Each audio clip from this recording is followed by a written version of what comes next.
Harbo Namaste. My name is Mohini Dasi, and for today, I will be reading Nectar of Instruction, Text 7. But first, I will be having a short kirtan.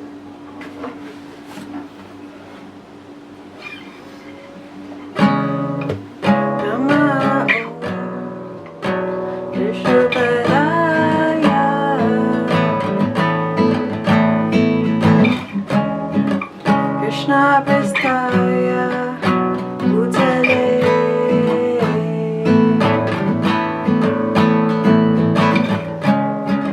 Srimadi Sira Swarupananda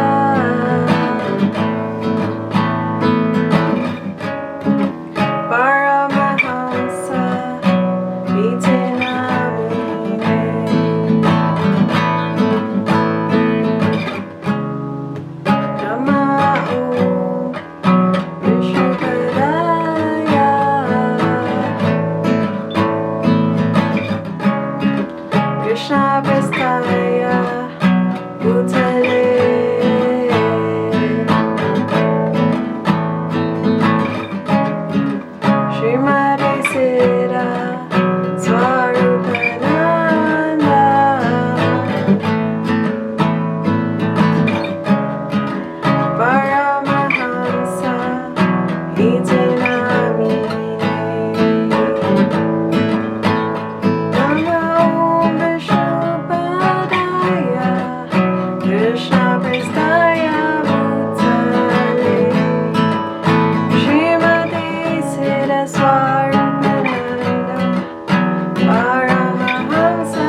So I'll be reading text 7 from the Nectar of Instruction. Translation. The holy name, character, pastimes, and activities of Krishna are all transcendently sweet like sugar candy.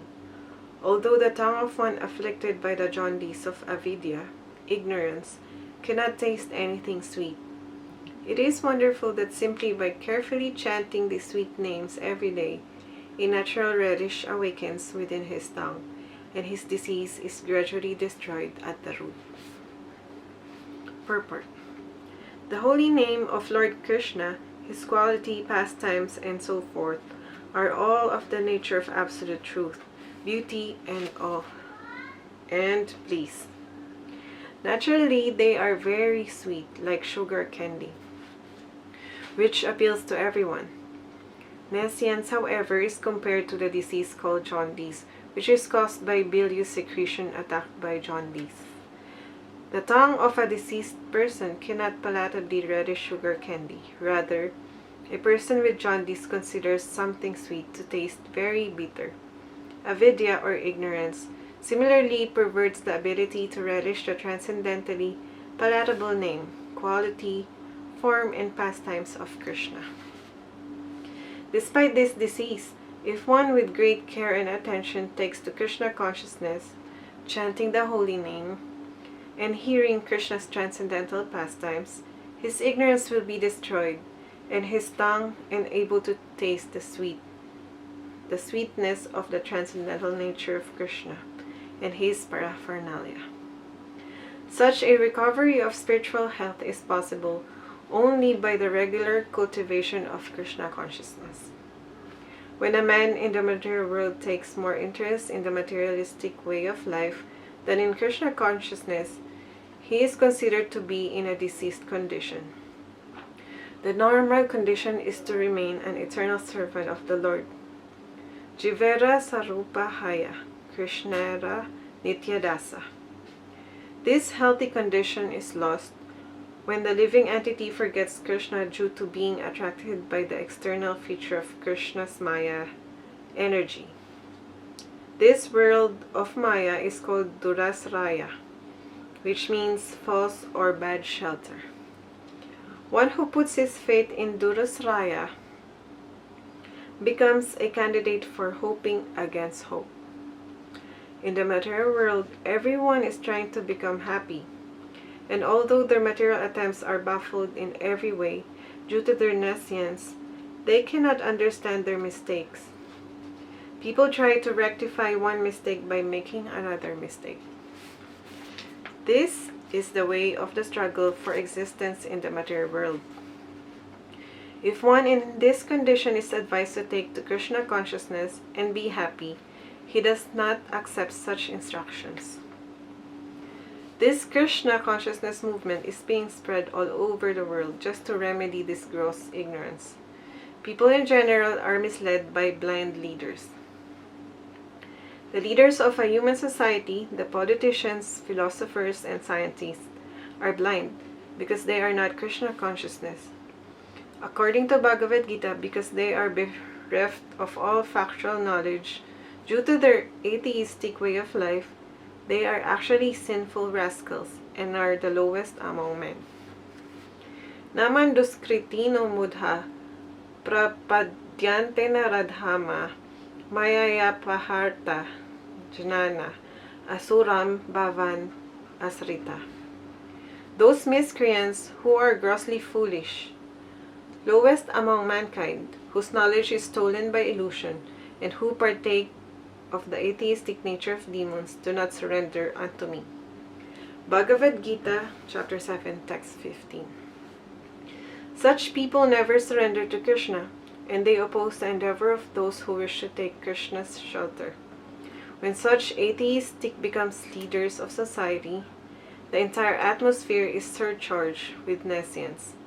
In such a condition, people do not become very enthusiastic to receive this Krishna consciousness movement.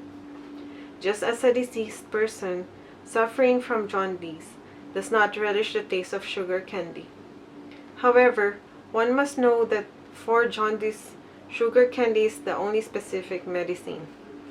Similarly, in the present confused state of humanity, Krishna consciousness, the chanting of the holy name of the Lord, Hare Krishna, Krishna Krishna, Hare Hare, Hare Rama, Rama Rama, Hare Hare, is the only remedy for setting the world aright.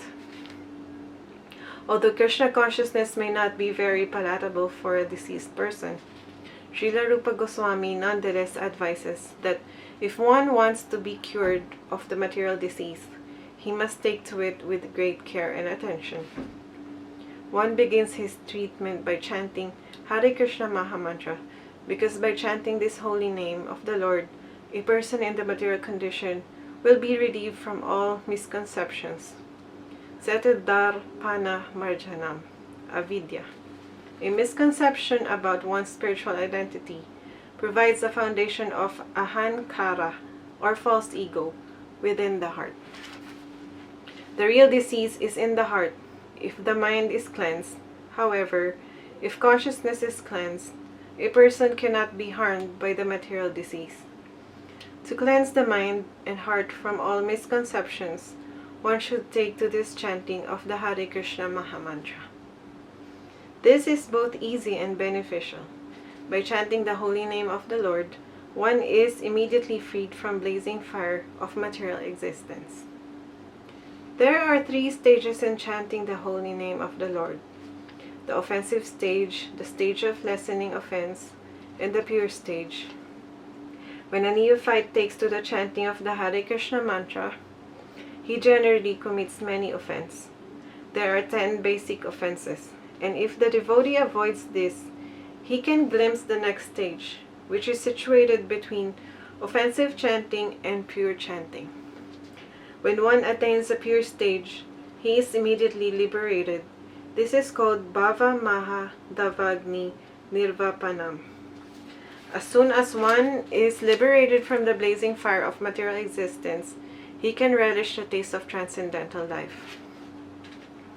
The conclusion is that in order to get freed from material disease, one must take to chanting of the Hare Krishna mantra. The Krishna consciousness movement is especially meant for creating an atmosphere in which people can take to the chanting of Hare Krishna mantra. One must begin with faith, and when this faith is increased by chanting, a person can become a member of the society. We are sending Sankirtana parties all over the world, and they are experiencing that even in the remotest part of the world, where there is no knowledge of Krishna. The Hare Krishna Mahamantra attracts thousands of men to our camp. In some areas, people begin to imitate the devotees by shaving their heads and chanting Hare Krishna Mahamantra. Only a few days after hearing the mantra, this may be imitative, but imitation of good thing is desired. Some imitators gradually become interested in being initiated by the spiritual master and offer themselves for initiation. If one is sincere, he is initiated, and this stage is called Bhajana Kriya. One then actually engages in the service of the Lord by regularly chanting the Hare Krishna Mahamantra, 16 rounds daily, and refraining from illicit sex, intoxicants, meat eating, and gambling. By Bhajana Kriya, one attains freedom from contamination of materialistic life. He no longer goes to the restaurant or hotel to taste so-called palatable dishes made with meat and onions. Nor does he care to smoke, drink tea or coffee. He not only refrains from illicit sex, but avoids sex life entirely, nor is he interested in wasting his time in speculating or gambling. This way, it is to be understood that one is becoming cleansed of unwanted things. Anartha Nivritti. The word anartha refers to unwanted things. Anartha are vanquished when one becomes attached to Krishna consciousness. When a person is relieved from unwanted things, he becomes fixed in executing his Krishna activities. Indeed, He becomes attached to such activities and experiences ecstasy in executing devotional service.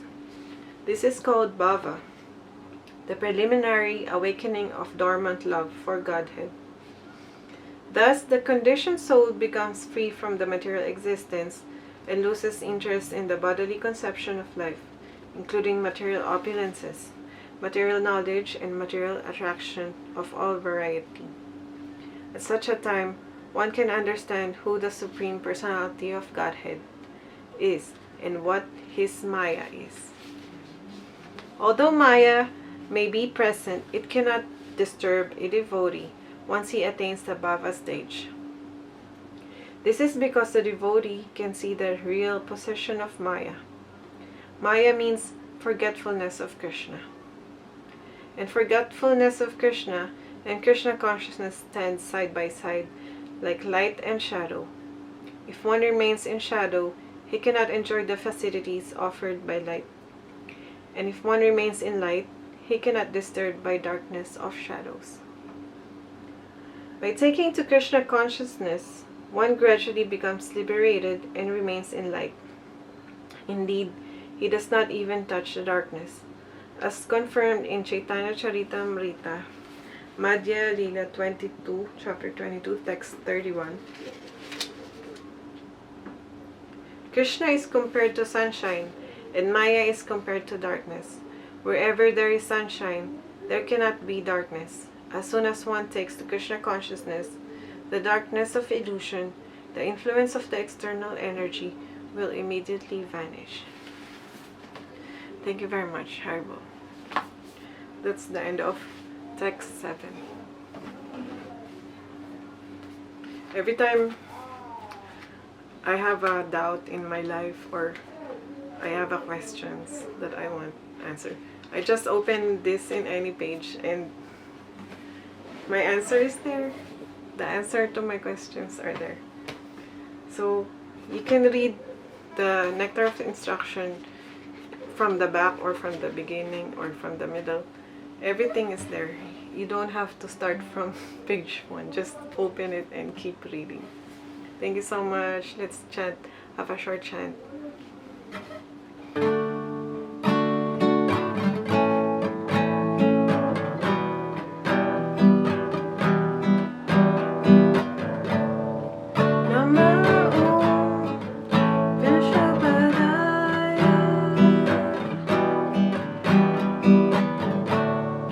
Krishna Prestaya Bhutale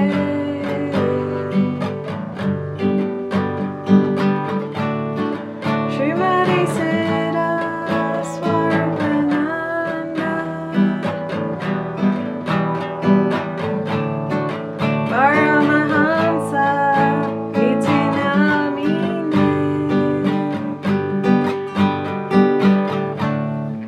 Nama Om Vishnupadaya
Zaya Gurudev. Zaya Zaya Nitai Go. Zaya Zaya Nitai Go. Zaya Zaya Nitai Go. Zaya Zaya Nitai Go. Herbal Namaste. Thank you so much for the opportunity.